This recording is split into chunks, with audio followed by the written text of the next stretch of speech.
ఇవన్నీ చూస్తున్నారంటే మనం ఖచ్చితంగా చూడాలి. సో, ఖచ్చితంగా ఈ ఎక్స్‌పీరియన్స్‌ని మిస్ కాకండి. ఇప్పుడు వీడియోలో కనిపిస్తుంది మన జోగులాంబ తల్లి టెంపుల్.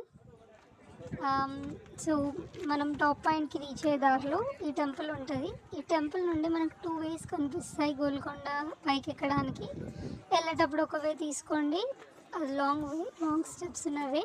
వచ్చేటప్పుడు సింపుల్ వే తీసుకోండి. వచ్చే దారిలోనే మనకి శ్రీ రామదాసుని బంధించిన జైలు కనిపిస్తుంది. సో, ఇక్కడ మనము జోగులాంబ తల్లిని, పోచమ్మ తల్లిని చూడొచ్చు గుడి పైన. ఇద్దరు దేవతలు ఉంటారు.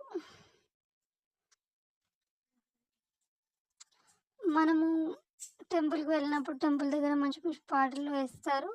అండ్ ఒకవేళ మనము నమాజ్ ప్రేయర్ జరిగే టైంలో వెళ్తే అప్పుడు కూడా మనకు ఆ ప్రేయర్ అన్ని దిక్కుల నుండి వినిపిస్తా ఉంటది. చాలా మంచిగా అనిపిస్తది ఎక్స్‌పీరియన్స్.